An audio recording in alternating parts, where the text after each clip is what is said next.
You're listening to From a Certain Point of View, the only Star Wars podcast to have lost a neighbor Cole.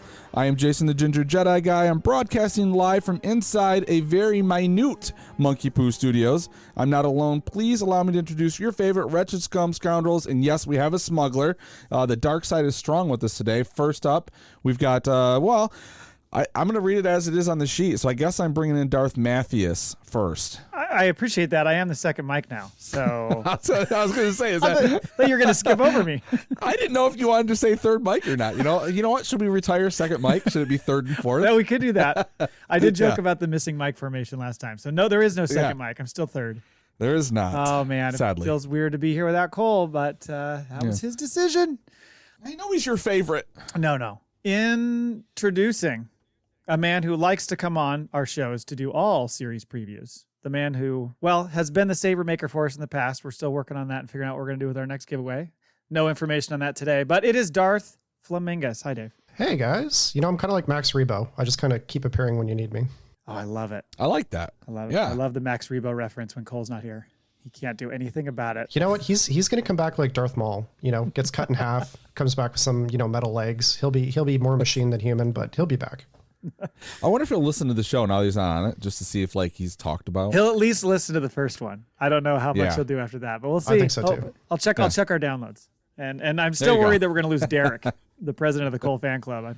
I know. Yeah, Derek, you got to stick around, man. You got to stick around. We'll read your emails. We'll talk good about you. You're like the anti-Mike Laybourne. Ooh. Speaking of all my duties, from a certain point of skew.com, on Twitter at FACPApod. FACPApod at Gmail is the email address. Please send us your Maul Bag entries. We got one this week. Send us more next time, please. And we are part of the Podawan Podcast Network at Podawans on Twitter. Dave, where people find you? I don't use social media too much. I still kind of have it around, but if you want, you can try to tweet me at Dave of Diamonds, and maybe I'll appear. You never know. Can they send you an email? What about a snail mail? Yeah, snail mail. Give me your address. Give me your full address. Sure. It's 321. What dating app are you using right now if they wanted to swipe right on you? I'm currently using a Hinge. There we go. Yeah. All right, on the show today, if we're not talking about Dave's dating life, we're going to be talking about a few things here. We got a question of the week. Yep. Excuse me. We've got a question of the week. I wish I knew how to quit you. That sounds like I can't quit you. Isn't that the? I thought it was. I wish I knew how to quit you. Maybe that is. News: Disney Plus Day and D23 coming soon. We got some Mando news. Why not more Luke and Kenobi? Why not? Yeah. Latest Star Wars movie chatter. We've got some Andor preview with Darth Flamingueis. That's why he's here. And in the Maul Bag, you said one email. Listen, listeners, we are expecting 6. That's sex in French. Okay, 6 for the next episode. All right, let's make this happen. Don't make me go on dark side on you. Okay, keep me the ginger guy, Jedi guy. That too. Factoid. We're gonna wrap with that. Is it on there? No. I'll look something up. We're gonna have a surprise. All right, let's get into the show. What's the question of the week? So the question of the week, since we were just speaking about it, is how long do you think Cole will last before he reemerges in Wookiee Poo Studios, ready to take that second mic back? I like, let's go at the beginning. How long do you think Cole lasts? Think about baseball. I'm going to say as long as it takes to ignite a lightsaber. Oh, wow. Wow. Yeah. Oh, it's been a long time. Don't mock me. Exactly. Give me just a minute. Yeah. Have you ever noticed that with lightsabers sometimes, though, when they show it in the films, where sometimes it'll ignite like super quick, and other times just for like dramatic effect, it'll ignite really slowly? The hallway scene for Vader in Rogue One. It's kind of a slow elongation. Right. Do you think the user controls that? Probably. I feel like it's just more of a filmmaking technique. Like, it's just like dramatic effect. But let's go for like there's 3 stages of coolness for your lightsaber. I think maybe it's just a little dial. So like if you flick your thumb all the way up, it goes up fast. Or you can do a slow. It's like a dimmer switch on it. Yeah, it's like a dimmer. Do you remember how in Rebels when wasn't it Rebels or was it I can't remember when they got the lightsaber and it changed for their height. Remember that? It was maybe it was Ezra. Yeah. So I mean there's a lot of little tricks and adjustments you can make to those things, I think. Do you think like no one's using switches anymore because everyone's just like, Alexa, turn on my bathroom light? You think someone's got Alexa, turn on my lightsaber? I don't understand that request. Like, shit, Dad. Yeah, Dad just gets stabbed. You're in a dead spot. No if Wi-Fi. anybody ever looks at like shit. one of the diagrams of a lightsaber, they do have like a lot of controls on them for like length and for like the safety. Like when you're a Padawan, you can turn it all the way down to like a 1 or something. So that way you might only get like a mild burn if it like touches you. Oh, When they're training, yeah. that's smart. It's like a stun gun. Right. Yeah. But I think Cole's going to come back. He's going to be like Darth Vader. You're going to reveal his mask at the end, and he's going to come back to the light side. Do you think like we'll go to that, but hold on. Go back to the lightsaber and the things like, like something bad has to happen before they put a warning on something. Yeah. Like the lady goes to McDonald's and burns her lap with the coffee, so now there's hot coffee everywhere. Like how many masters like decapitated their Padawans before they were like, we need just a stun switch on these things. Or they had a bad Padawan and did it on purpose and went, oops, it was the lightsaber. Sorry. Shrug. Anakin's lawsuit is still, hey, I thought it was on stun. I thought it was on stun. I was just trying to whip those kids into shape and get them out. I was trying to drive them out of the temple just to get them to safety. I'd be curious about reading more about their training in the youth and what they kind of start with and how they gradually work up to increasing it and stuff. Maybe like the Force protects them. I don't know. Well, because didn't... I think again in Rebels, didn't Kanan start with like wood? There was some like wood little implement they used before they went to the saber. Maybe I'm thinking of what he was dealing with Sabine and the dark saber. I don't recall that. I thought that's what I recall from Rebels. Back to the question. Yeah. My prediction is I think he will be back probably by like the start of season 3 of Mando. I think he's going to take a significant chunk of time off, get through Andor and such, Bad Batch maybe, and then he's going to want to come back for the reemergence of season 3 of Mando. I can see him coming back from Mando because he enjoys that. A Book of Boba Fett really turned him off, but also I think if he gets into 2 or 3 episodes of Andor and it's good, we might hear from him. I mean, it's 12 episodes, right? So we might get him 2 or 3 times just jumping in here. I even told him to come down for a half hour tonight, but that didn't sell anything either. So did you tell him you have beer? Yeah, I told him to come down and have a beer. I said, Dave's going to be there. And he said, no. I got to give him credit. When he doesn't want to do something, he just doesn't do it. Well, you know what we could do, Jay? We could call him during Podtoberfest, and I can break up his relationship. I'm pretty good at that. So. Oh, yeah. That'll put him back on mic. I mean, he might be mad at first, but then he'll have nothing to do. So, should we go to the news? Yes. There is a fuck ton of news. That's an actual noun if you look it up in the dictionary. There was so much. I had so many fucking links I was skimming through. So I just started throwing stuff and discarding and try to kind of bubble it down to a few topics. Mm-hmm. First step is the Disney Plus Day and the D23 Expo. So Disney Plus Day is September 8th. And right now, the only content that we know of that's Star Wars related is the documentary about the making of Kenobi called A Jedi's Return, which looks pretty sweet. Yeah. And it's a nice little tide over to get us to September 21st for Andor. But they also, I remember them saying something about like big surprises on Disney Plus Day. So I don't know if that's necessarily Star Wars related. Could be Marvel related, of course. I don't know. But it sounds like I'm trying to keep my expectations low because we've done this before. Yeah, it was very limited Star Wars stuff last time, right? We were all like, oh, they're going to announce this. And we were just, excited fans, right? I don't know. They've got a few things. I mean, they have more in production now than they had 2 years ago. True. 2 years ago, right? When they did it. So I think there could very likely be a tease. There could be something, or at least like legit trailers that they're going to throw out on the internet instead of, bad camera footage 3 months later that we're going to discuss in a few. But I'm hopeful. I mean, look at the first year Marvel went to it. I mean, they just dropped a metric fuck ton of everything. Like it was almost an hour, and you're like, oh my god, all of this is coming out. Yeah. So hopefully, I think Marvel. I mean, they've got so much, so we're gonna get a lot from them. But I don't know. I'd like to see something surprising with Star Wars. Well, I was kind of thinking the other night too. Like, are we reaching the end of between episode 3 and episode 6 content? Are they going to have to start moving some of their new stuff into like the new era of Star Wars with, episodes 7 through 9?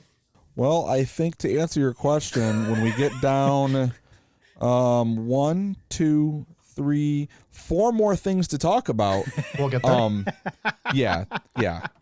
I think this writer that we talked about once before completely forgot this was happening. Yeah. I think that's third after the third trilogy. I think the films will be I don't know if the series are, but you know what? I mean, what is it? There's decades, right? 30 years.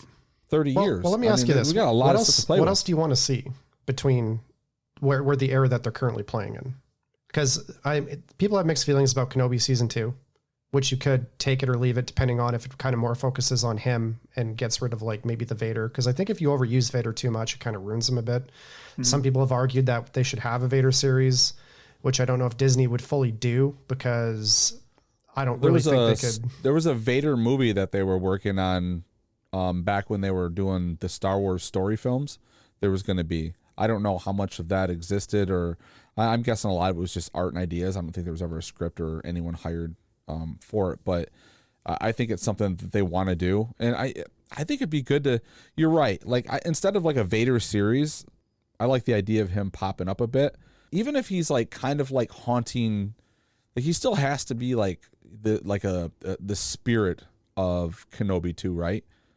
I mean, I don't necessarily think we can run it, but I think they need to fucking create like there was some apprentice we didn't know about or something. There has to be something that exists after Vader's gone that where they can bring into other than fucking Thrawn, you know? Yeah, like you said, there's so many years there, and you can get into all the rise of the First Order and all that kind of stuff, and where the excuse me, they go after defeating the Empire and Return of the Jedi and all that. I mean, there's aftermath stuff there, literally aftermath stuff there. So there's a lot of different things you can touch on. I understand what you're saying, Dave, because there is a little bit of a saturation of those stories in that time frame. They seem to want to hang in that space for the series for now because there's still stuff they can do. But I think all like new movies, future series like The Acolyte, they're starting to go out of that space and significantly. So it's far enough away that you're not going to see a ton of crossover with anything we've seen before, which I'm excited about. Right. It's more of a risk factor, I guess, if you want to look at it from a company perspective, to delve into an area that hasn't been touched on as much. Like Andor, which we'll get to shortly, is going to be a very different series than anything we've seen, I think, but it's still familiar, and so it's somewhat safe. Yeah, I'm really excited for Andor. Absolutely. On the heels of Disney Plus Day, literally the next day is the D23 Expo. So that's going through the weekend, 9th through the 11th.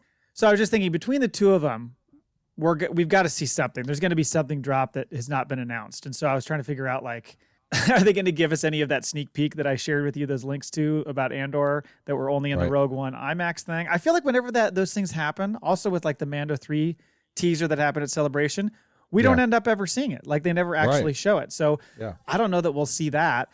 I mean, do we get another look at Bad Batch? And that's a whole thing, because a Bad Batch, originally there was a rumor it was coming out September 28th. And then of course Andor pushes back 3 weeks. So it's like, well, that would be weird to come out the week after Andor. Right. So this is funny. So somebody found this thing on like the Australia Disney Plus Day site that still showed Bad Batch as September 28th. So then that page has since gone. But somebody reached out to like the chat, like the help on the Disney Plus or the Disney site, and asked, this was on Reddit, and they asked like, hey, I'm just looking to see what's coming up. Is Bad Batch still going to release on the 28th? And they're like, yes, it is. But I'm like, do they really know? It's like it might even be a bot, for fuck's sake. I don't know. Yeah, no shit. There's a lot of stuff they could show. I would at least think that maybe at the expo we at least get some information about Bad Batch when it's coming or something. They have shown us, we've got that trailer a while back, but we have no release date for that. You would think at some point they're going to show us that, right? In our Twitter chat room, I was looking at the dates. It pushed Mando to March instead of February, I think. But if they do that, if they it didn't line up to where if they took a week in between everything, like Bad Batch would start immediately after Andor and finish with 13 episodes, and it would finish right into Mando if it pushed Mando into March. And the way they keep pushing everything, I wouldn't be surprised if it's just boom, boom, boom. It's hard to imagine them doing two at once. I'm certainly my point in our little chat was that, well, one's animated, one's not, so maybe they're more willing to do that versus having two live action series at the same time. But I don't know. I mean, I think Bad Batch is supposed to be 16 episodes, or at least that's what the first season was. So you would think they might want to do the same. So I don't know. I'm interested to see what they do. Then we also have that Tales of the Jedi, that short series with Ahsoka and Dooku stuff. That's supposed to drop, which I'd imagine that's going to be like Visions and just all drop in one shot. It's only 6 episodes, right? Right. And then, I mean, there was other stuff I was seeing, like as far as Did you see that whole thing about how like they had these trademarks for like the Galactic Circle and the Circle of Resistance and all this stuff, much like they had the Skywalker Academy trademark and nothing's happened with it. So they're throwing out all these types of things just to be like what's coming? Something might be coming. Anyway, let's move on to Mando. Mando. Well, you didn't do Ahsoka yet. Oh, I skipped Ahsoka because when I looked at the actual links I had in for there wasn't a lot there. It was basically just Rosario Dawson talking about like Dave Filoni looked at a fully cut episode and was like, said it was like a religious experience. Yeah. I can imagine for him. masturbatory. Yes. Oh my God, it's so good. Him and Lucas created that character, didn't they? Yeah. Yeah. I thought that was funny. But there was an article where Pedro Pascal and Katie Sackhoff talked a bit about their characters in season 3 of Mando.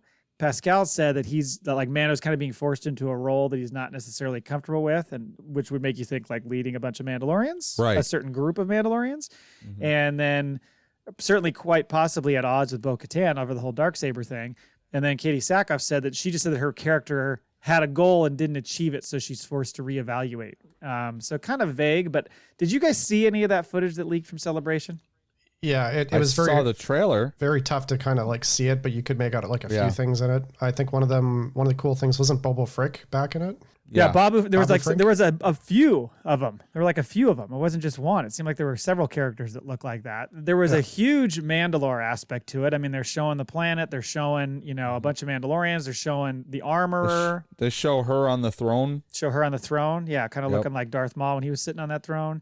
Yeah, a lot of stuff that was being thrown in there. So, and then of course because of that, it made people think, well, is Natasha Liu Bordizzo, who's playing Sabine in Ahsoka, is she going to show up because of the whole Mandalorian tie, which they could easily do as a way to help kind of boost the launch of Ahsoka coming after that. Yeah. You want to talk Kenobi and Luke real quick? I do. So Ewan McGregor was at a fan expo in Boston.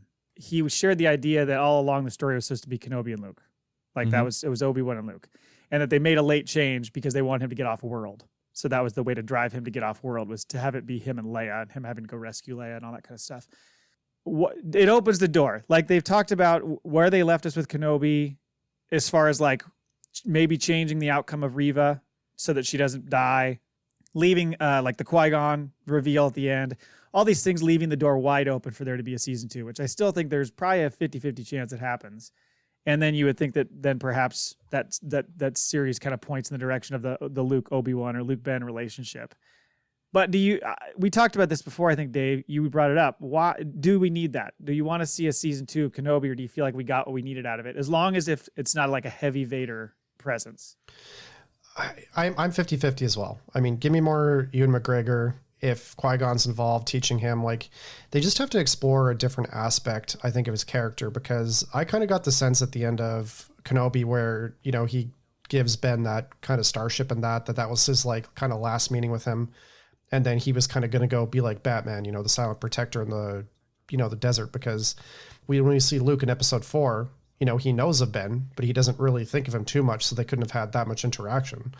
True. But the question is, what else could they explore about Obi-Wan? What threats or plot points could they have to keep it interesting? Well, there's quite a few in the comic books that they could toy with. They could. And then do they take like the canon comic books and actually turn them into, like a live media? Because one of the rumors I heard about the upcoming Ahsoka one is that they were actually going to have a flashback scene from Rebels where Ahsoka's fighting Vader, but actually redo it in live action. Oh fuck! They're gonna try to redo that scene. Well, I mean, I think they kind of have to, right? Like, that's probably like a linchpin a little bit, like the what's the name of that room? What was that episode called? It was not the siege. It was the Malachor was the place. Okay, where they're on that temple. Yeah. No, the time one. Oh, you're talking about the World Between Worlds. Yes. Okay. Well, I'm sorry. The World Between Worlds goes back to when the both of them are killed because the thing slams down them, and that was Malachor, and that's where they fought the rest of the brothers and sisters. Yeah. Right. Yeah. Yep. That'd be a tough one to reproduce, but man, if they could, that was that was season 2 finale. That is one of my favorite episodes of Rebels. It's great. Good. Yeah, absolutely. I guess we'll just have to see. I mean, what do you think, Jay? What do you think they could do to add to Kenobi to make it like a decent I think there's a story to tell, definitely. But whether it's with Kenobi, I don't know, because like I mean they left the whole Inquisitorium like wide open with a bunch of fucking amber floating Jedis just sitting in there, point. you know. So there's that. There's definitely stuff on Tatooine. I mean, by now, well, where are we at? So we're years before. Kenobi's 10 years before. We could have Boba Fett looking for him. That's Black Chrysanthemum. That's when all that stuff. We had that run-on story about what happens in his hut with the box that says for Luke. You know, I mean, we've got an episode written for sure. I was listening to a podcast today, and they were talking about how like they don't recognize any of the Disney stuff except for the Mandalorian. You know, they're older, they're like my age or older, and it just doesn't work for them for whatever reason. They didn't really get into other than that they're just older. It's not a thing, and I think I definitely think you have to come into with still like a childlike innocence, imagination to be really won over by Star Wars. You know. But I don't. I mean, obviously, we're doing a podcast about it. I really enjoy it, and the prequel stuff, like Rogue One, was amazing. The Andor stuff, like you've been excited for it, and I've kind of been like, we'll see. I think it looks great. Yeah. Like, and listen to Tony Goldwyn just talk about how. Did I do the right? Gilroy. Tony Gilroy. Yes. Mm-hmm. Talk about like character and story structure, and everything is wrapped around that, and emotion and all that. I think if they stay with that, it doesn't matter whether it's a prequel and the damn character is dead like Andor or not. Right. You know, as long as you're doing a good story. And Kenobi's a fantastic character. Well, we had our faults with the series, but as a whole, I think they can only build on it and make a better second season. No, it's a good point about the prequel thing. Because as Tony Gilroy said, hey, we're all living in a prequel. We're all going to die. Yeah. I like that outlook. I really do. I appreciate that. Yeah. Yeah. We will see. Speaking of what you referenced earlier, you alluded to earlier, there has been a little bit of pickup in the Star Wars movie chatter space. Mm-hmm. Aside from the Taika Waititi, which seems to be the one that's moving the most potentially. However, there was a story about Damon Lindelof. Is that how you say his name?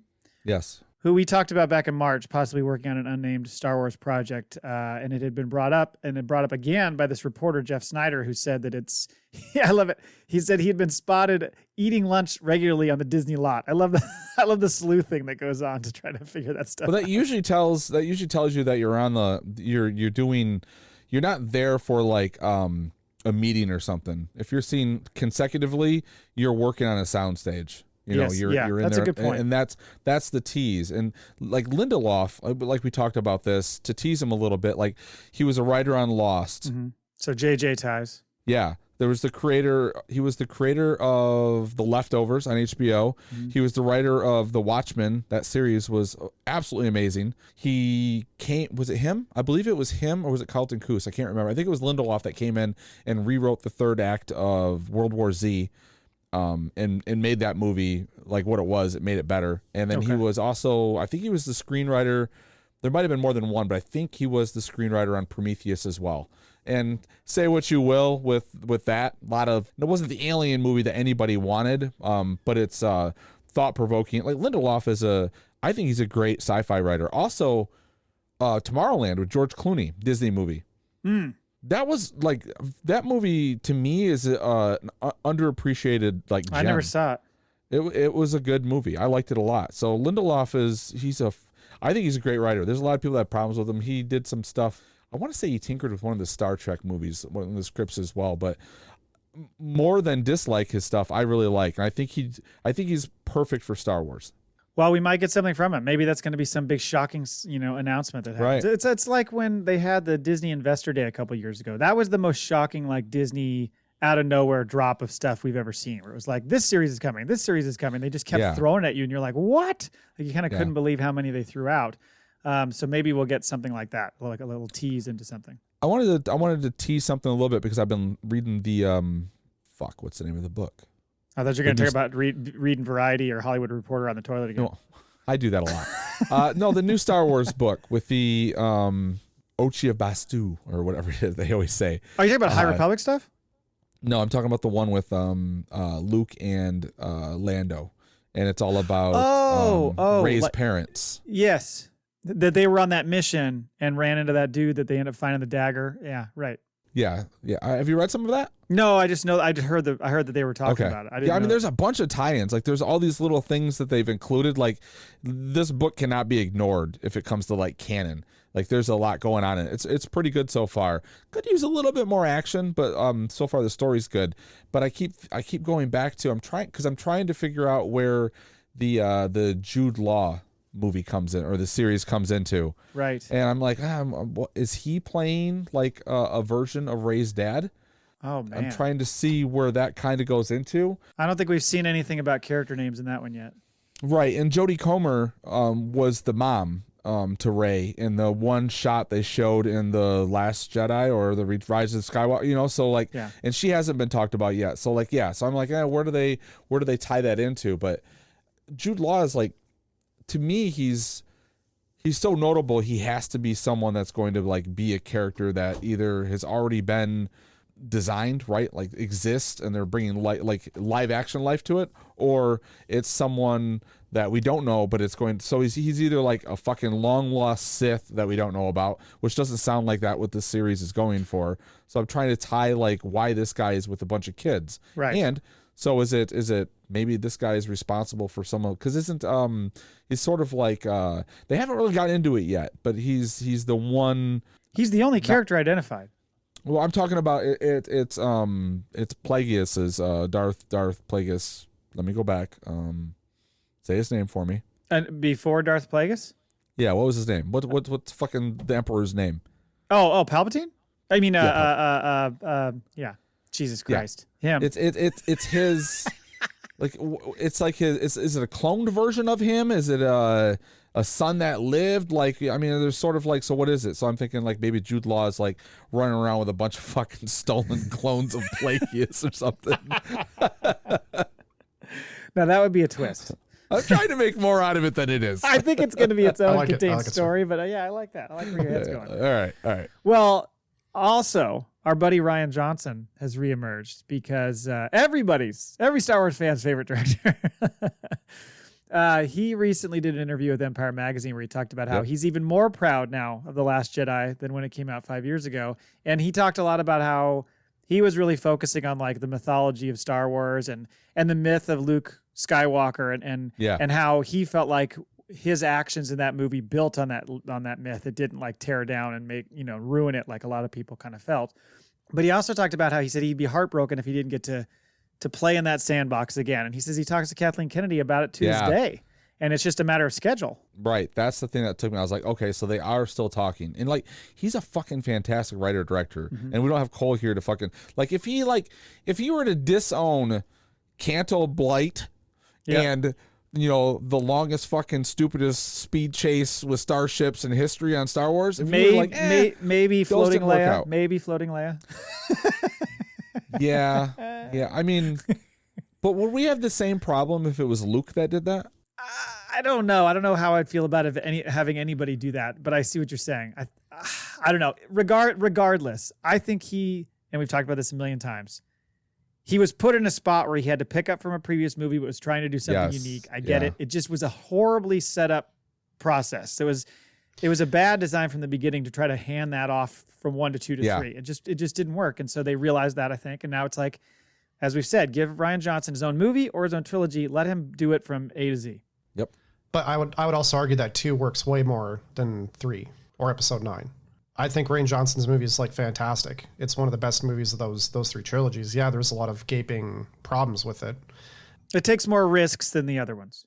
It does take more risks, and that's what I appreciated about it. Especially like when you think about like the whole connections with Luke, how like his last memory of trying to kill Ben was with his green lightsaber, so he uses his blue one, to fight Kylo, to remember that, I'm a Jedi and this is what we stood for. And that whole, just like the whole force projection thing was really cool. I mean, unfortunately, when this movie came out, a lot of people were kind of disheartened because they wanted to see like Luke, badass, Jedi master. They wanted to see Mando season 2 finale Luke. Yeah, Mando season 2 Luke. And we were all disappointed to high heavens. But if you think about it, you did see that. Like, but he wasn't in person, but he fucking projected himself across the universe and which is like insane. Just fucking smacked his nephew around, dusting his shoulder off. It's kind of a pimp move. Yeah. It is, and then he just vanishes. You know, a Jedi uses the Force for knowledge and defense, never attack. Right. And then that's basically what he did. He didn't raise a single lightsaber finger against him. Right. He beat them all just without any violence.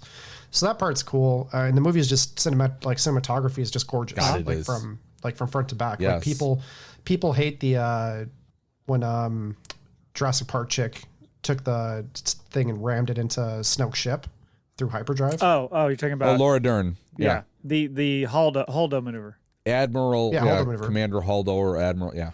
But when that happened in the theater, it was like, holy. Well, do you crap. remember Like, do you remember the papers up when you'd walk in a theater? Yeah, it's like the movie does not end. There's nothing wrong with the movie. Yeah, there will be a silent part of the movie. It's part of it. Yeah. And something about the flashes, and if you have seizures, get the fuck out. Well, that's always there. Strobe effect. Look out. So give Rian Johnson some more movies. That's my thought. Yeah, it was funny too because I saw this bit on the side about John Boyega came up recently, and how he was saying like how he didn't want to do any more Star Wars. He's kind of gotten to the point where he feels like, you know what, maybe I just shouldn't like let somebody else take that. But he was on this podcast recently talking about how JJ set Finn up to be Force sensitive in The Force Awakens, and then Episode 8, of course, took it a totally different direction. And so by the time it came back to 9, they had just these little mentions where he's like, I have a feeling, whatever the case may be. Yeah. And he even talked about how somebody said something about, have you ever read the Colin Trevorrow script for Episode 9? He's like, I can't, it'll like hurt me too much because we talked about it and we were going fucking crazy about like doing a stormtrooper uprising and all this stuff. He's like, this is going to be so great. He's like, I don't even want to read the story now because I'm so sad it didn't get made that way. Yeah. But I think he's probably not a Rian Johnson fan because I don't think he liked what he did with his character. And I think that's fair because I think they really kind of dumped Finn in a weird role in that second movie. Yeah. All that being said, though, I think Rian Johnson can take a story if you give him, hey, this is the area or this is the time frame or whatever the era. Do something with this. Here's some possible characters to use. I think he can do a lot with that. So hopefully, I agree. He can get through all his goddamn knives out and he can start making us. Mm-hmm.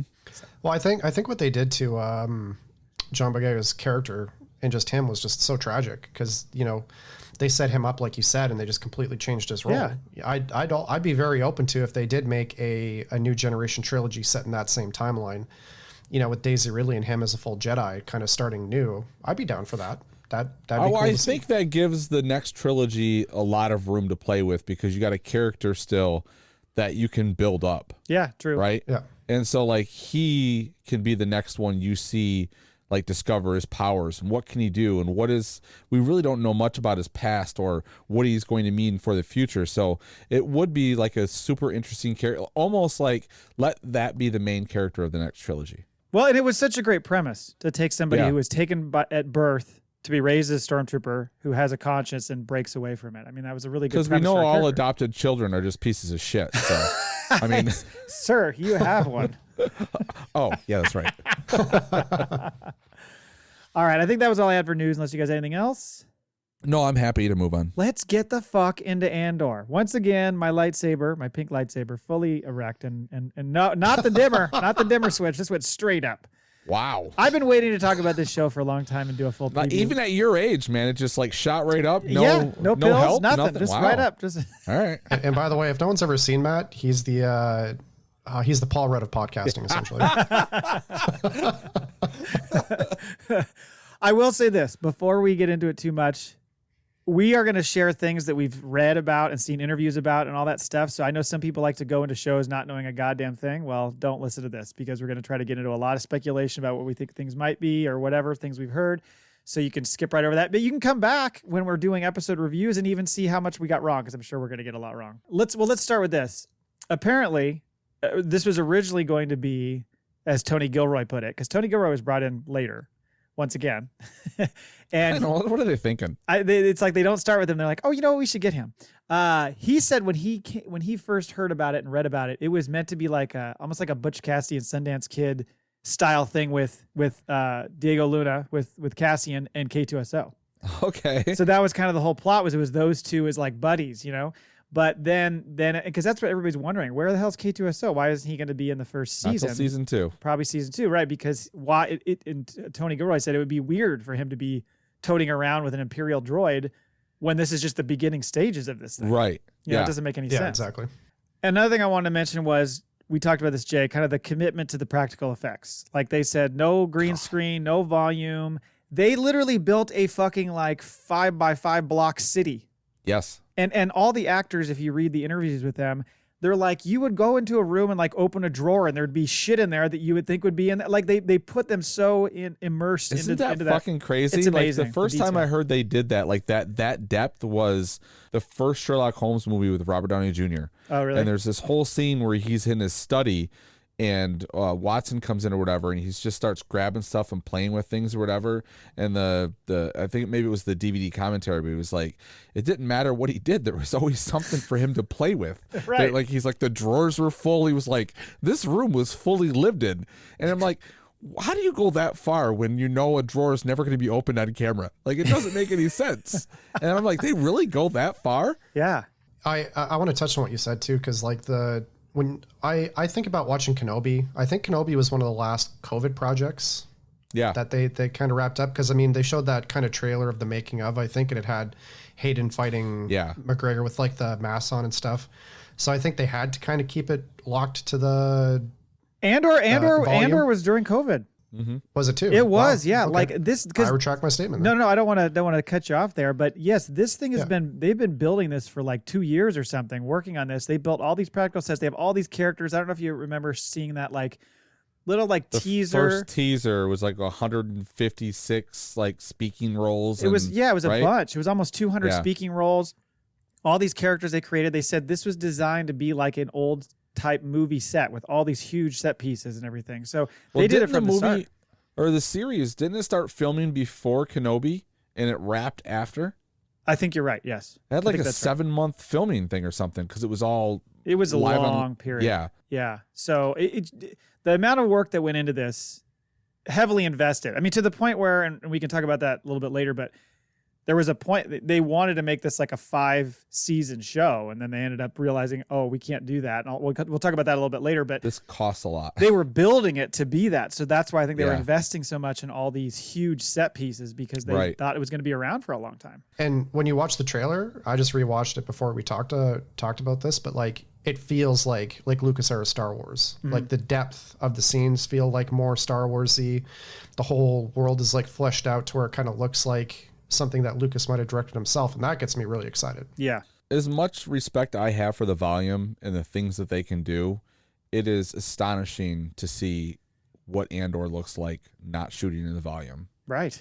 You know, it's refreshing. Like, but it's so like they can make things look so damn real in The Mandalorian, but then you see real and it's like, have we crossed the uncanny valley yet? Because now it's like, holy shit. It's so much. I'm so surprised about the way I feel about this show.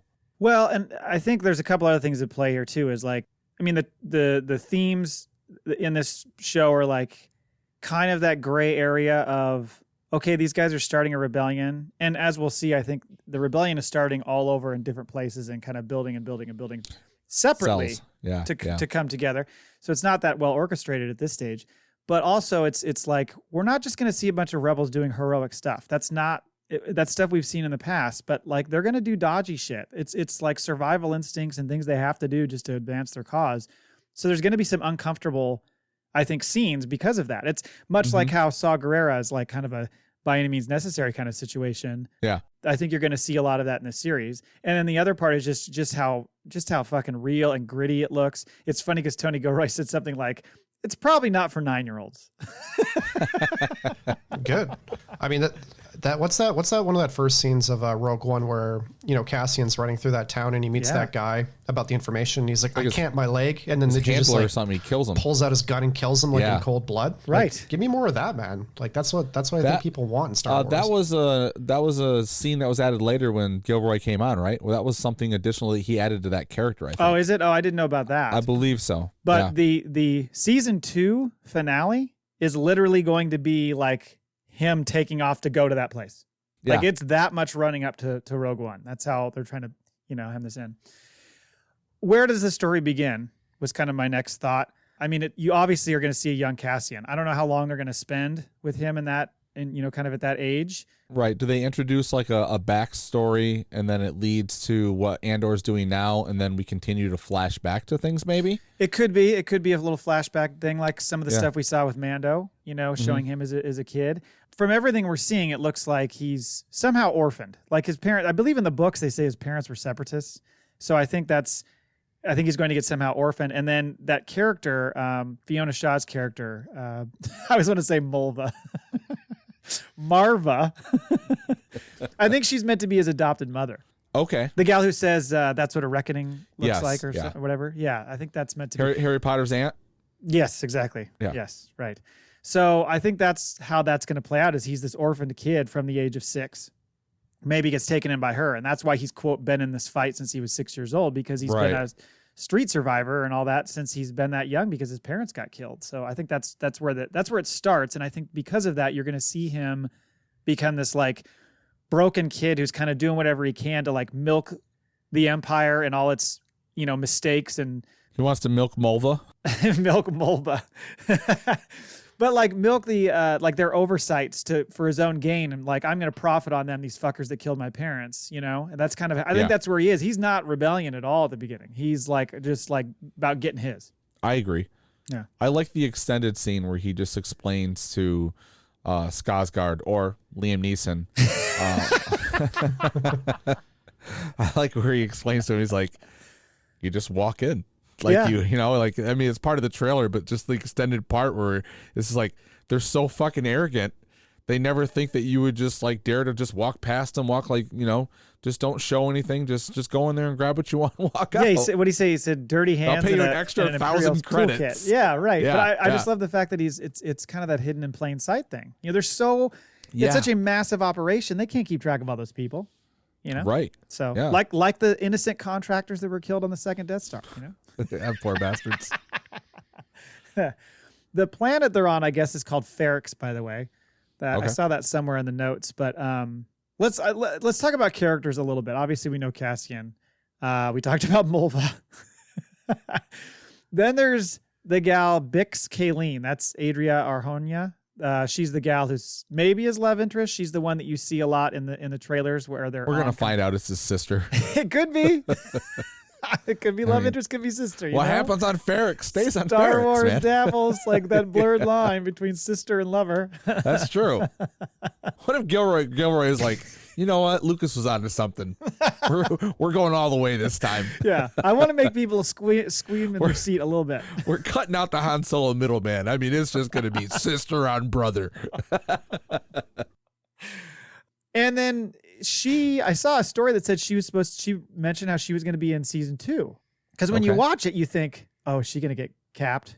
We don't really see her in any other scenes later. But I'm wondering, is it like he has to leave that world? She maybe helps him get out. And then he comes around and finds her again, like down the road, a couple years later or something like that. Yeah. That's my hunch. Well, Mon Mothma, I mean, her whole storyline looks very interesting. I know. She does things too. I'm gonna crush on her like the whole season. What is happening with me? I can't turn it off. Why do we not get more Mothma? Oh, I don't know if it's the power. Is she the reason I like gingers from my... Oh, I know. Yeah, she's got her whole plot line is just like this political thriller. They show her like speaking to the Senate. They show, all this stuff and her like kind of navigating that world. I think that's going to be fucking awesome to watch. I have a feeling that those two aren't going to converge until maybe the very end of the season. Like, I think they're going to be separate storylines the whole way. Yeah.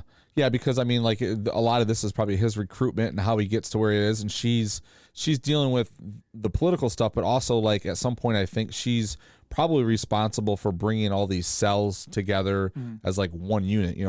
They build the rebellion. Well, it's either that or she's so focused on trying to organize from the top level, and then she comes across Luthen Rail, the Liam Neeson, Stellan Skarsgård, and that's where he kind of puts that connection together. Like, I'm trying to build this rebellion, and with your political connections, I think the two meet in a happy place that it can expand, well beyond that. Don't you think we're going to see like fucking Bail? How do we not? I keep thinking about a scene that would just work beautifully in this scenario because we saw Coruscant, we saw the Imperial Senate, Mon Mothma and Skarsgård kind of look like they're part of the Imperial hierarchy. I think it would be cool if they got summoned back to the Jedi Temple, which is actually Palpatine's palace, and you had a scene with Papa Palpatine. I was going to ask if we'll see him. I thought we might only see him on Hollow, you know? You think we'll actually see him? I think we will get him for a snippet again, because the actor's getting up there. Everybody loves him. Like, he's one of the most solid things about Star Wars. But how do you have like a Senate meeting at this point? Like, he is the Senate, right? So how are you doing that without him being there at some point? True. You know? Yeah. Maybe they'll have multiple meetings and he does show up. For all I know is I want more Palpatine. I do Palpatine too. Like even like a hologram, real version. But I think more than anything, you're going to get sort of like, was it Rebels? Like there was always like this, you get a little bit of him. Like there's the hologram or there's something like he's kind of haunting in the background. Right. Yeah. Lurking. You know? Yep. Yeah. Kind of hovering over everything. Yeah, that makes sense. And we could see some, what's his name? Masameda, the horned guy, his sidekick. Oh yeah. What about the bald chick? Which one? She's so easily forgettable, but do you remember when she's usually beside the horn guy, but when they're at the opera scene where he tells the story of Darth Plagueis, she's sitting in the chair and he asks her to leave. I don't remember her very well. Nobody does. Nobody does. You remember the bald chick? You need a t-shirt. You need a t-shirt. I like the bald chick in Star Wars. We talked a little bit about this last episode, or the one before. Maybe we were talking about the trailer. That Deidre Miro is that gal, the blonde ISB officer. She looks real interesting. Like she's like supposed to be this kind of starved for power, rising officer who just fucking loves the Empire. So she's going to be a nice like Hitler style character to deal with. And I guess there's some sort of tie maybe with her and the guy. I think it's Cyril Karn.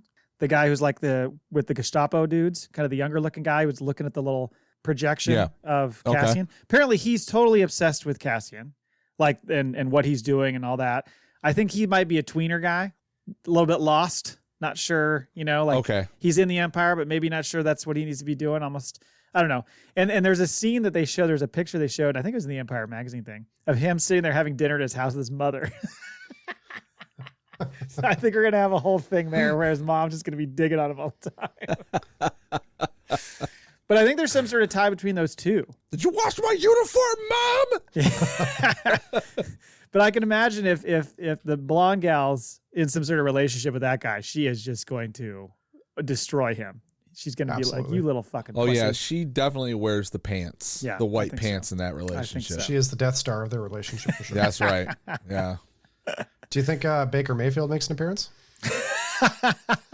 Baker Mayfield. I forgot about Baker Mayfield. Where would he be at this time frame? Because he served the Empire. Yeah, but he'd be young. I guess not crazy young, but he'd be young. Like, is that because Mando's what, 9 years after Jedi? After 6? Yeah. It's either 5 or 9. I always fuck that up. So this would be, 10 to 15 years before that. So maybe 20 years before that. Give me some de-aged Bill Burr. Do it. Put him in, just like Luke. Oh, then there's that character. Now, so this is the character who you see with Skarsgård's character. And then later she's the one that says that's how a rebellion starts, or what she say, that's the look of a revolution. Whatever she says, I can't remember the line. We're trying to figure out who that gal is. Her name, the character's name, is Kleya. Kleya. Oh, wow. And so, of course, the theories have run rampant. Is this actually supposed to be Leia and she's in disguise? All these people are trying to say that that's actually Leia. Like, she looks a little old to be Leia. Yeah, I know. I don't think that's going to be the case. There's the droid, B2 EMO. I love that. B2 EMO. Okay. That's going to be a big toy seller. You know that. Jesus Christ. Every time the fucking bot comes on, his fucking My Chemical Romance starts playing. The Black Parade just blaring in the background. He's got guy liner on. We're gonna clean up the Everyone's like, what the fuck's going on here? There's a scene right before they show Saw in the second trailer where they show that dude, that two tubes looking dude, the guy that was from Rogue One. Yeah. So that's Benthic, to be all nerdy. That guy, do you know who he's hanging out with in Solo? Emphas Nest. Yes. Will we see Emphas Nest? He's part of the ginger chick? That was a ginger gal who, took the helmet off. She was one of those whatever riders, cloud riders or whatever they were called.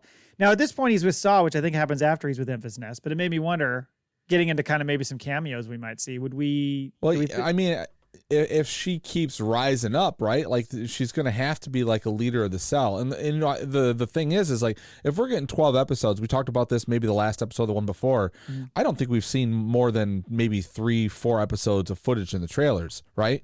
Are they hiding anything? No, but like they just don't need to show anything because they got enough. They have 4 hours of fucking footage that can show us amazing stuff. But I think you're right. Like, how do you go into that political thing and then not start teasing the other things, like, you know, the rising sun, or what the hell is the Crimson Dawn. Crimson Dawn, right? Because that's made me think too. Is like, do you get some kind of non-affiliated, you know, not Rebellion or Empire related characters like Akira or whatever? Because there's always been rumors about them doing something with that. But there's a lot of talk about like there's no fan service in this series, right? He did there's say that. No cameo teases. There's no. Well, he said that there will be some familiar characters, but it's never for the purpose of fan service. It's like and I think it's limited how much they use them. Yeah. So it might be small bits here and there, and he might be referring to major characters. So like an Emphas Nest wouldn't necessarily call a major character. They, you know, she was for one particular film, but not for all of them. So I could see that. Oh, Chris tweeted me and he wanted to know, will we see Solo in this series?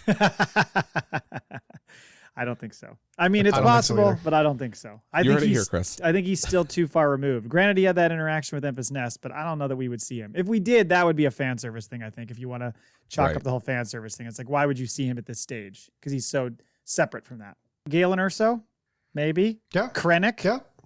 Yeah. Actually, Krennic would be a really good cameo. For sure. I'd be surprised if he doesn't show up somewhere. I mean, he's chilling on the Marvel set right now. You just got to walk him across the road. Good point. Yeah, just put him in a white cape and say, hey. Right. You know, take off the Skrull makeup, put on the white, just do it. Yeah. Like, okay. Well, because he's an ISB guy, so that one gal, that new character, she's ISB, so he'd be like way up the chain. I don't know. I could see him making an appearance at some point. That would make a lot of sense. I was thinking about him. I was thinking about Tarkin. We talked about Palpatine. Maybe second season, like as stuff starts to tie closer to Rogue One, we'll start seeing that. You think we see the Ghost Crew? Any of the Ghost Crew? Or not? Not yet. No. That doesn't seem like Gilroy's game. I don't think so either, but it's possible. I don't know. Do you think we see Borgullet? Just chilling in the cell? I just had to Absolutely. say it. Oh, really quickly on the timeline we talked about before. So yeah, originally it was going to be 5 seasons. Gilroy made some funny comment about it. He's like, I realize, he's like, Diego Luna's going to be 65 before we're done. Like he's like, and I'm going to be in a home. So we got to speed this up a little bit. I've got a 40-something-year-old guy trying to pass for a 20-year-old right now. Right. So that's why they kind of condensed it. So yeah, you know the format we talked about. This is all in 1 year. And they're in 3-episode chunks still. So like the first 3 episodes we get on the 21st, that's all going to be its own little arc. Right. And then it'll kind of move on to the next arc. But I think the way he described season 2 was that it was going to be like, you know, 1 per year. It's going to be years 3, 4, and 5, right? It would be ABY 4, 3, 2, 1. Okay, so 4 years in the last season. Yeah, because three per year. But basically, he was saying it like, so 4 years before, you're going to get 3 episodes, but it's only going to take place over the course of like a weekend, you know? And then fast forward a year, it's going to take over a week or whatever. It's going to be these short time frames, but just each time bumping a year for each 3 episodes, which will be kind of fun. It'll be cool to be jumping from episode 3 to 4 and from 6 to 7 and all that kind of stuff, knowing you're going to be changing course a little bit. So we're likely not even to see the second season of Andor for 2 years. Maybe. They're filming it starting in November. So they're jumping right on it. So it'll be 2024. I would think 2024 is probably right. Yeah, because this is gonna run all the way to the end of this year, basically. So yeah, that makes sense. I can't imagine we get anything next year. If they shoot like they did the first season, which was 5 or 7 months, then it puts them way into next year to release. So you mean they've done so much already that's there, but at the same time they're covering 4 more years going toward. It could be totally different set pieces and all that they have to build. So that could be different. I don't know. Did you guys have anything else as far as the Andor stuff goes, or are you just real excited? I can't wait. Seriously. I really am. Like every time I watch the trailer, I'm just like, God, this looks fucking amazing. Yeah, man. I think it certainly could. Did we have this conversation last time with Cole, where Cole was saying, somebody was saying, will Andor be better than Mando? Oh, and that's what it was. He said it's going to be better than Mando, and you went, oh. Yeah. But that's my apprehension comes from the fact that like The only reason I don't consider Rogue One like one of the fucking greatest is because like Star Wars to me is lightsabers and whatever, right? But like Rogue One's a fucking amazing film. The to me, other than Andor and Jyn Erso a little bit, K2SO, like the characters didn't like resonate so much. Like they don't but we've seen, you know, in other things. But yeah, I need more the Careful. fantasy part you're than gonna the get war stones part. thrown at you. Yeah. It's just what I like. I'm not saying Rogue One's not a good movie, and also a huge fan of fucking Gilroy, Tony and Dan. So come at me, bro. Here's a question to end this off with. Every single Star Wars project has something hated about it. What do you think is going to be hated about Andor? Too political. Too political? I don't think it's going to be, but that's what people are going to say. Yeah. And that's a common one. I hope the Empire's making like fucking make something great again hats out just to piss everybody off. Like that anteater character in Kenobi. What was that guy's name? Geez, Freck or something was his name. The Empire's great.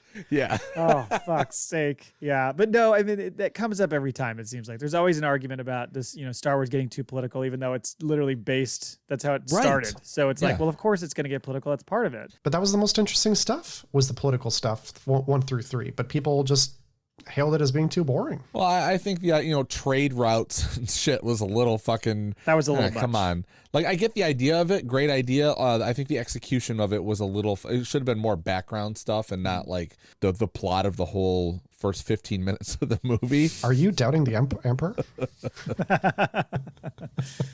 And to that point you said earlier, Jay, I get that you think Star Wars, you think lightsabers, you think Jedi, and I love that stuff. But I also really like the off character stuff, like the stuff that doesn't involve that, just to show that world when it's not surrounding, you know, essentially magic.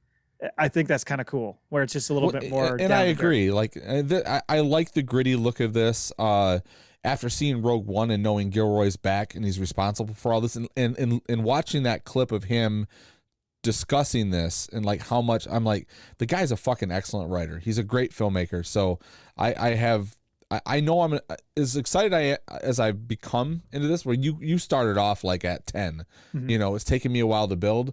I think I'm even going to enjoy this more after being a few episodes in, because he's always, and I'd have to look it up. I can't remember if he was responsible for Michael Clayton or if it was his brother, but there's a few movies like, in both of them, they know how to write tension. They know how to write characters.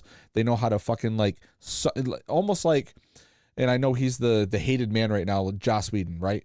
He gives you those characters and that fun pop culture shit, and then right when you're attached, he fucking murders them all, and you're still goddamn pissed, you know, because you're attached to these characters. Gilroy's really good at that, but he's good at that like in a real life kind of sense. So I know this is going to be good. I lately, because like Boba Fett was a little uneven and stuff like that, I try to kind of temper my expectations on certain Star Wars projects. But with this one, I'm like, I'm not worried about being disappointed. I think this is going to be so solid. And the first 3 episodes we get, by the way, it's going to be a late night for yours truly, because I think I called him Cassian. I think Diego Luna said it's almost 2 hours. Oh, I'll watch it right when I get to work. Wow, that's impressive. I do. Like, what's the one scene you take away from Rogue One to this day? I mean, it's hard to not say that I know what you're gonna say. I know where you're going.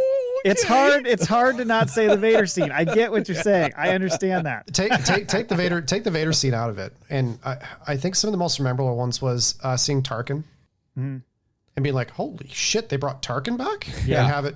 I mean, you could tell it was CGI, Even but it was Tarkin's just like, family was like, what's he doing here? Peter Cushing's family? Yeah. Like, what the hell? Yeah. Dad? the guy who played the blind monk. Yes. Chirrut? I'm one with the Force. The Force is one Force with is with me. That guy just owned the whole thing. That was Donnie Yen, right? Yeah, Donnie Yen. That's right. Yeah, I mean the whole third act is a fucking joyride. Oh, just, you know, yeah, I mean that's absolutely. that's when all those ships show up and that whole huge space battle that happens, and then everything that's happening on the surface, and probably one of my favorite, if not like top 2 or 3 favorite things about it is K2SO. I think he's fucking perfect in that movie. He's so good to the point where I was like really not happy, like very upset when he died. I was like, God damn it. Like, you know, like that. He was so much fun. I feel bad because like Jyn Erso is like the star of the film, right? But she's never really discussed or talked about.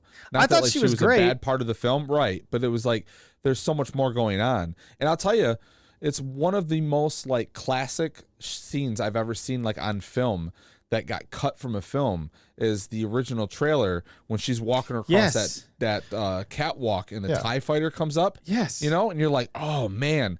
And then you're watching the whole third act of the movie and you're like, where is are it? all these scenes? And then you find out they burned it all and remade, like they did what, a 5-week, 6-week shoot and redid the whole third act. And you're like, Well, I thought they filmed 2 versions of the movie essentially. And basically yes, because they reshot the ending. Yeah, completely. Because, in the trailer, she comes off in the, a badass, like, what's that line? Like, I'm a rebel, rebels rebel or something. Yeah. Or whatever. And Was then that she in comes, the movie? No, I I don't think so. thought that was in the movie. I think it's still in the movie. Yeah. I'll have to find that trick. But I thought there was a couple, there was a few clips in the trailer that didn't make it into the movie, obviously. Yes. Yeah, Yes. to throw you off or whatever they did, reshoots or whatever. But yeah, that TIE fighter one was just like, what happened? Did she shoot it? Who was it? There's a whole sequence where she is running through like that subway station place. Like Yes. I think there was a point where she was supposed to take the plans and run, not upload them. Mm-hmm. And so that was changed. Mm-hmm. I think there's the scene where she's watching her father present that message to her on the holo and she's just fucking losing her mind. She was brilliant in that. I thought she was great throughout. She was just kind of the steadying force throughout the whole movie that allowed all those other characters. Oh, I'm not to saying shine. that she wasn't good in it. She's a great actress. I mean, she took the role after she won an Academy Award, right? So, I mean, clearly she can act, but that says a lot for the movie when there's so much going on. Yeah. We're not even talking about the main character. Yeah, I just figured, she's just so good throughout. But yeah, And it's sad. It's sad we can't have any more of her either. well, unless really, she shows up in this, we didn't talk about her showing up. But There's no way. they never met before. So yeah, there's no other, no, unless like all of a sudden Mon Mothma's like, yeah, I've got another person I'm going to send on a mission. You're like, what's going on here? Or she comes back in season 3 of Mando with metal legs. The whole planet blows up and she just lost her legs. No, the only scene she's in is it's Saw Gerrera making phone calls that don't get answered. Jin, answer. Pick up. Borgulet, will you try? Will you call her? Oh, fuck's sake. All right. Looking very forward to it. We will start doing kind of our weekly reviews of those episodes once that comes out. So look No, we're for those. doing one more episode before we go weekly. I don't think so, unless you had something you wanted to do. I think we're saving all of our shit up. So for- we're not going to be back online for a month.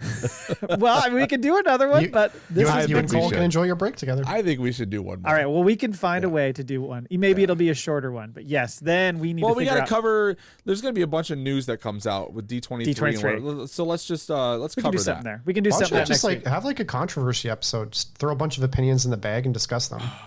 Good. Let's do an episode where we trash like everything that we like, but like come off serious. Oh, I is bet this- you will. Is this like the exercise you would do in debate class where you had to debate the other side of Yes. the argument you were in Yeah, favor yeah. of? Yes. Yeah. Yes. Let's do Oh that. man. We're gonna in the next episode. We're gonna come into Star Wars as if we're Star Trek fans. The Empire benefited the universe in more ways than one. That's right. Everybody got food. Everybody was fed. All your heroes are terrorists. The roads were kept up. You know. Social Security, the health plan was awesome. Oh my God. No construction in the hyperspace lanes. All right. We got one quick mailbag here, or Maul Bag. Let's go to the Maul Bag. Hello there. You've got mail. I need to find a way to turn that up. That's a little low because this next one I'm going to play is louder. Ready? I'm ready for it. Uh-oh. Mike Laybourne. Why don't you eat my ass, Mike? That's my response to that.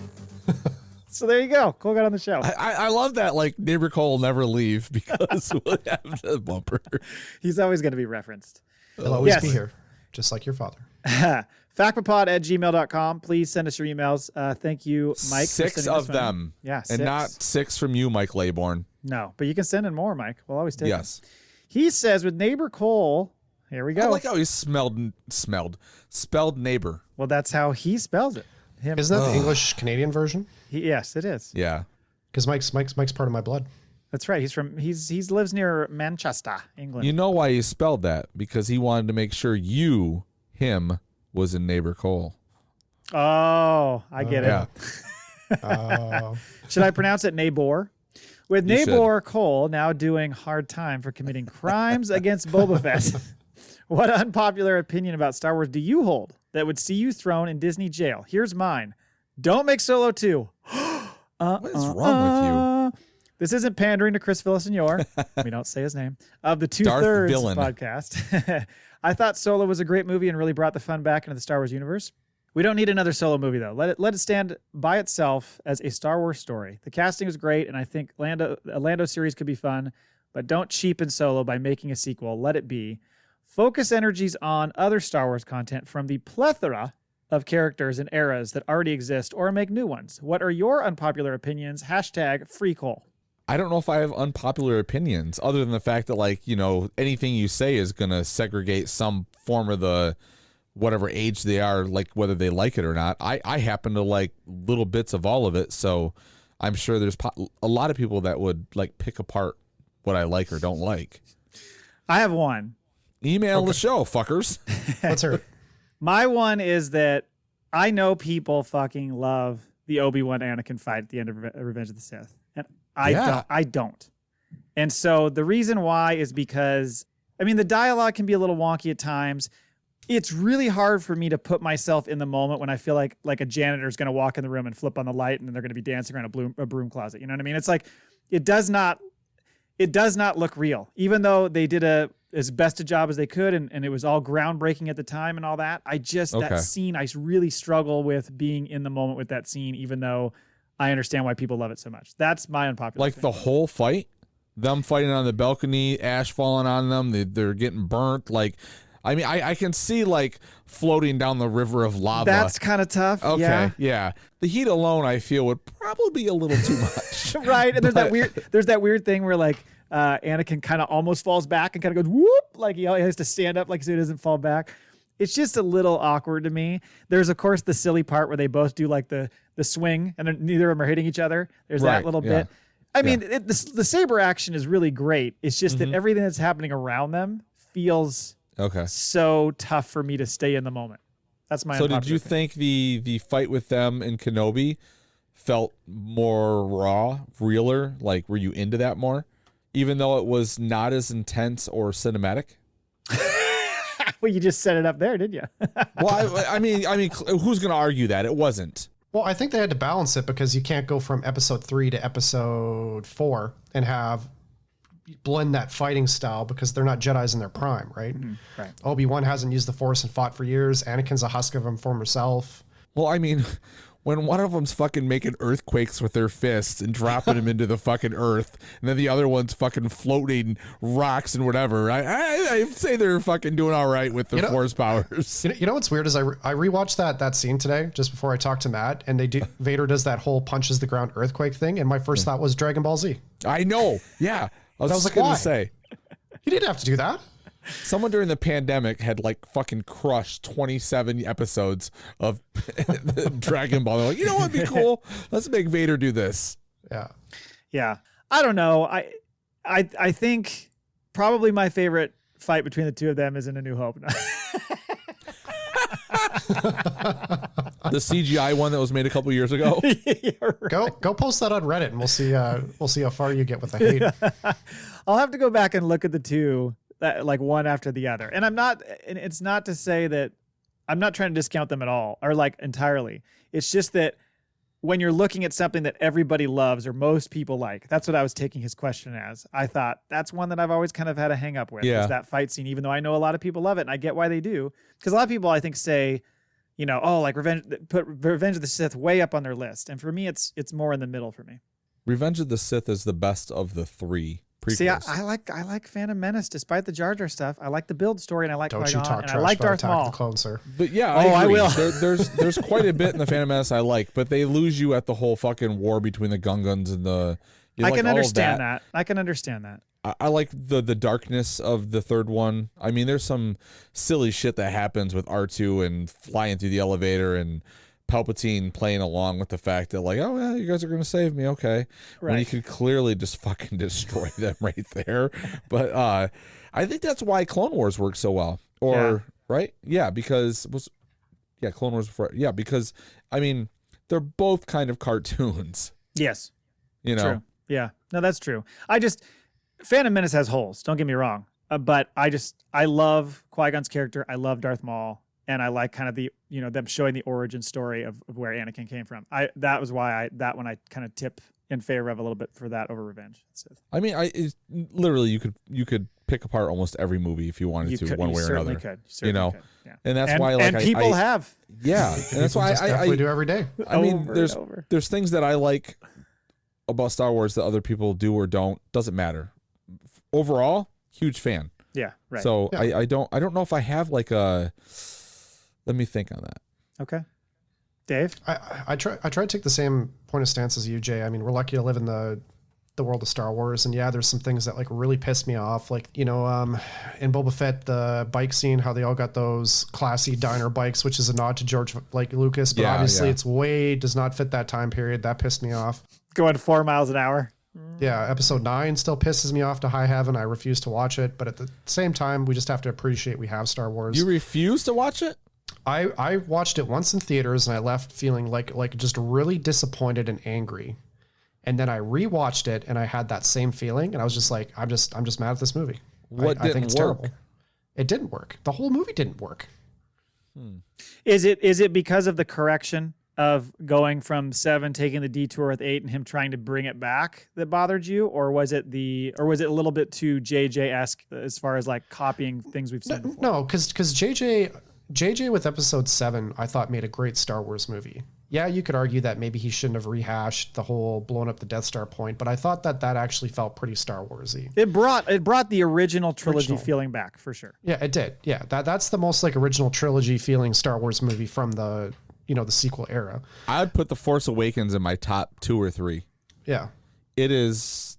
They had so all the fucking rewatchable. It's fun. Yeah, all the best notes. You got the old Empire in the Sand. They find the Millennium Falcon. These two kids go on an adventure. They find fucking Han Solo. A lot of Han, which is good. Yeah, Kylo Ren was fucking a badass. Any human who did not have tears in their eyes when they fucking walk onto the Millennium Falcon and he's like, Chewie, we're home. We're home. Yeah.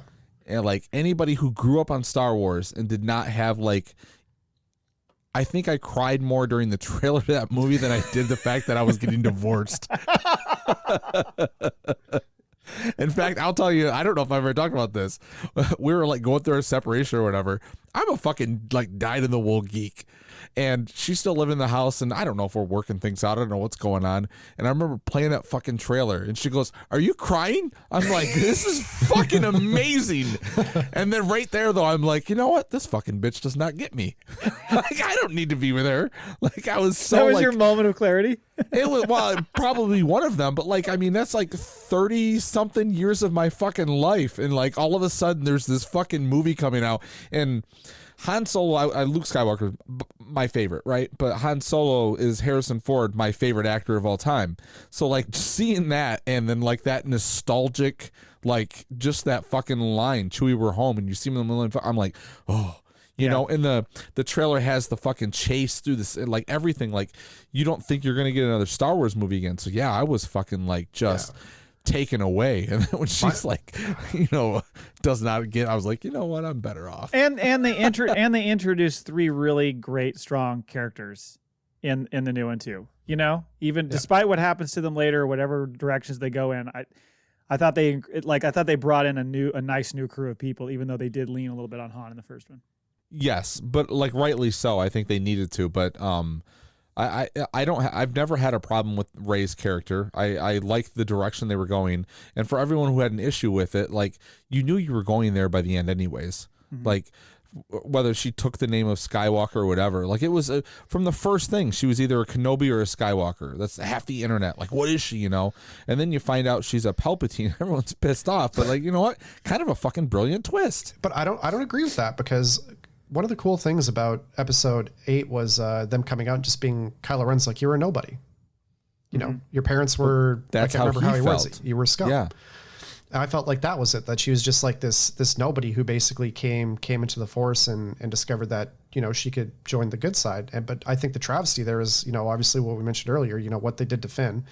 Domhnall Gleeson's character, he's given that Hitler-esque speak on the planet, and you're just like, holy shit. They gave like, him this dude is a crazy badass. And then him and Kylo couldn't carry the 8th movie, so they throw in an older Imperial general to carry it, And they let them both die. and they let them both die. Yeah, I'll give you that. Well, and to your point about, you're a nobody.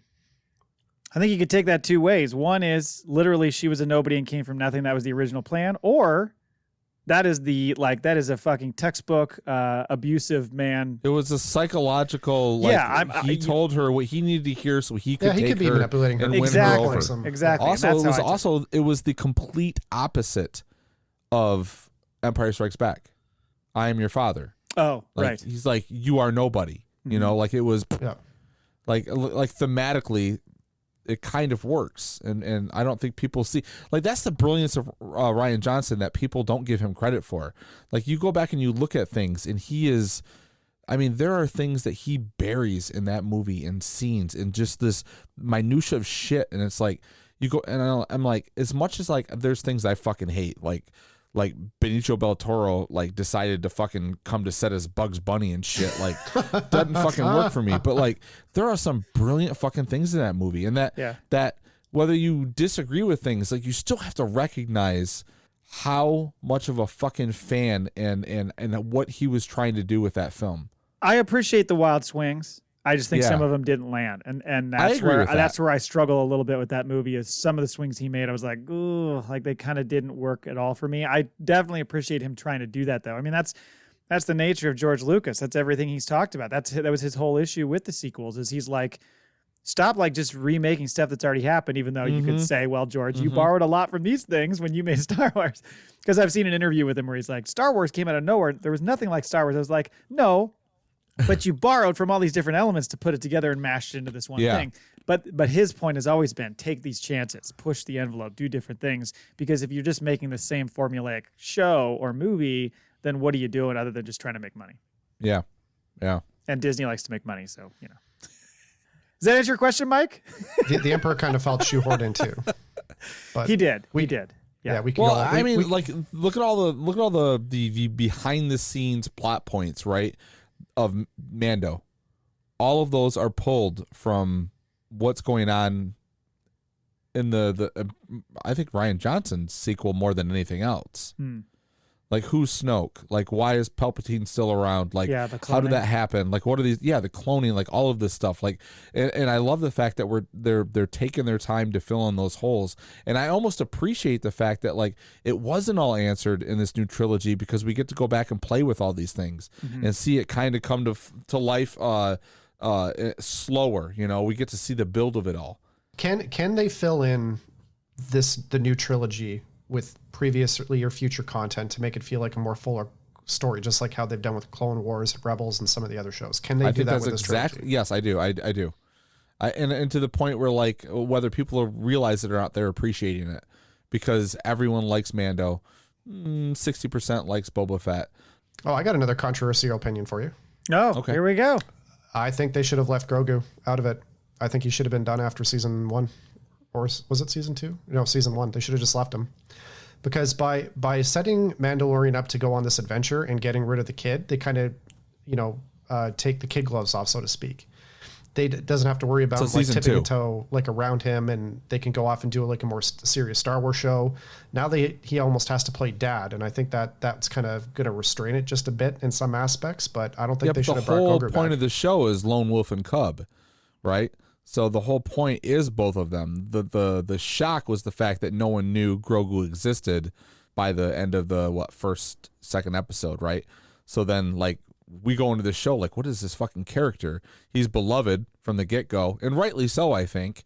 And it gives character depth to Mando, who right now, the only thing that can change on Mando, other than being a father figure and being responsible for something and moving forward to take care of something, is the fact that like he has to recognize the fact that the section of Mandalorians that he belongs to, at some point he's got to discard the helmet, and I think that's the next growth. I you know what?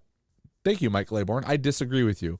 I think, well, no, because like Grogu could have been like a fucking cash grab, right? It could have been easily. it could have been a cute little Disney whatever. And at some points, I mean, he's so goddamn adorable he is. And but I mean, he is a think crash grab. there's- I got a little thing of him Right. sitting on my desk right here, right? But rightly so. Like I think there's Matt does I've got too. one. See? I've got one right there. All three you of know? us in this room Yeah. have a Grogu in our room. We're recording But I mean, right now. there's a reason other than the fact that he's adorable. There is we're all hanging on for the backstory, right? We don't know this fucking.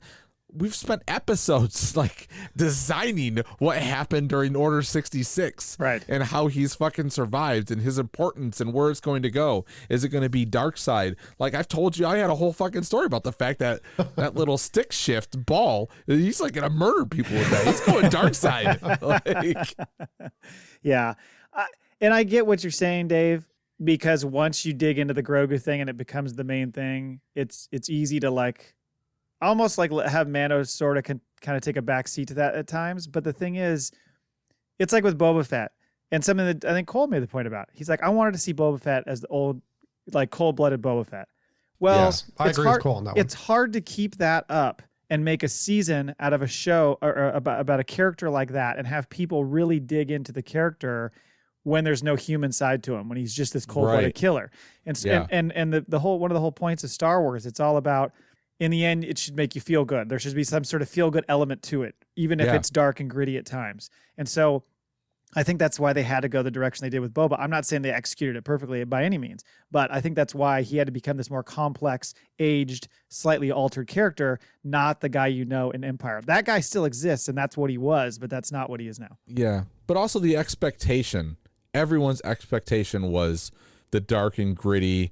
I am a fucking criminal, like underlord, whatever, you know. And we didn't get that, and I think that's everyone's problem with the new trilogy. Was there was this giant expectation, and kudos to people brave enough to not give us what we expect, right? Because if we get what we want, it's just fucking candy. Right. And at times you want candy, and at we like times you need candy, candy, but at other times maybe you don't need candy. So, Yeah. okay. All right. Good and with discussions, that- guys. See how we can have normal discussion topics and not throw each other under Starship, like on Reddit and stuff. Well, I don't get on Reddit, so I don't know. I hope there's a Reddit page for FactPa. oh God, I hope there isn't. They're looking to kill us. Everything is just still sucks. Show still sucks. They've only watched Star Wars once. I hate them. Hashtag don't free Cole. Well, Dave, thank you for coming on. We'll have to have you back on more often, especially since we got an empty mic sitting there. So Yeah. I'm gonna have to have you on. Boys, you want me to come back? I'll be here anytime, unless I'm on a cruise or And that's somewhere a else. thing. Yeah, he'll That is be the off. He'll be off at Scarif the next time we. Yeah, what's it like living the 1% life, Dave?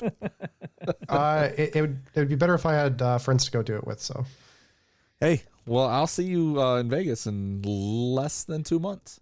absolutely. Are we going to do a little bit of podcasting this time? Yeah, I'm bringing the board and everything because I want to. Whether Podtoberfest, I don't think is happening out there, but there's.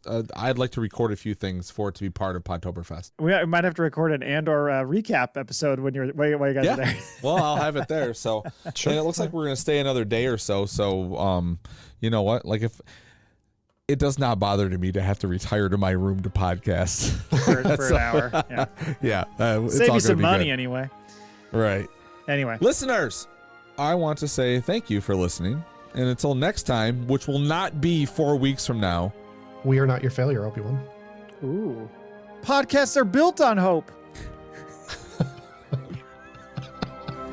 Matt has spoken.